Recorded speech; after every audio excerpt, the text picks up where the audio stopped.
Howdy guys, back with another video. Thursday, Europa Conference League. Finished Rennes 2, Tottenham 2.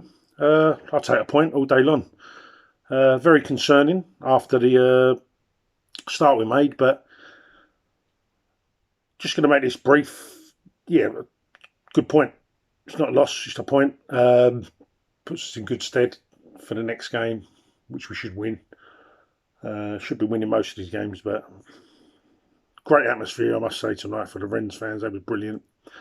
The only thing disappointed with two more injuries. Lucas Moura's come off, and Bergwijn's first came back. He kicked off the ball, which was worrying as well. The referee didn't pick up on none of it. I don't know what VAR is this year because we've had a few things like this happen in games, like at Crystal Palace as well. Not making excuses, he was totally shit in that game, but there was a few. I mean, Lucas Moura is one of these foreign players that when he gets kicked about, you never see him moan. He just gets up.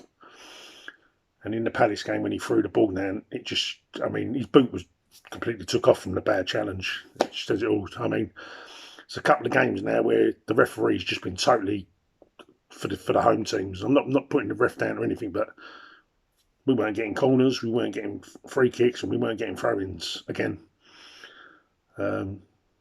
And two of our players have now casualties again and could miss the Chelsea game.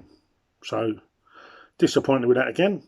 Two more injuries. I mean, people getting on Nuno's back a little bit, but give the geezer some time. I mean, let's be honest, he won the first three games for us.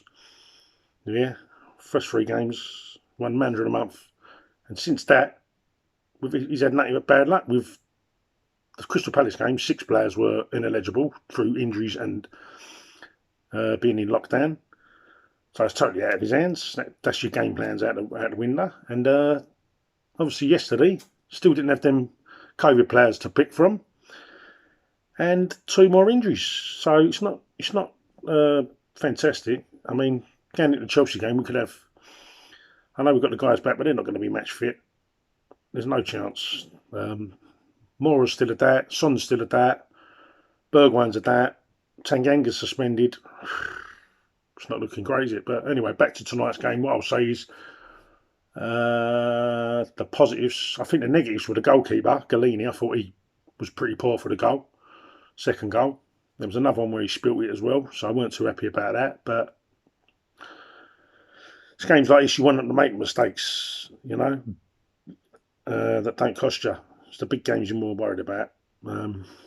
Not ready yet for the Premier League, in my opinion, to take over from Lloris. No chance, but we'll see how it progresses. I thought Matt Doherty got in some great positions yesterday, but he's like a vampire on crosses his murder. Just can't cross the fucking road.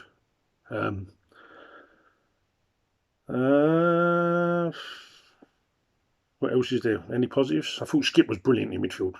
Great player he is. Fantastic little player. Ndombele was a plus. God, Jesus Christ, it's like having 2 brand new signings in the one. Such a great talent. I mean, if this geezer can get his attitude right, it's all about his personality because they all can't be run. I remember when Mourinho dropped him, and they were slagging off Mourinho. Like I've probably said this before, slagging off Mourinho, but that's just because it's Mourinho. Do you know what I mean? Ryan Mason also dropped him. He was dropped at the start of Pochettino's era. That's 3 managers. Then Nuno's dropped him. This is his first start. That's 4, and he never gets picked for France. I mean, I'm not being funny. With the geezer's talent, he should be one of the best midfielders in the Premier League right now by a mile. You know what I mean? So, but 2-2, yeah, I'll take it. I'm not upset or anything. But on to the next game. Come on, you Spurs.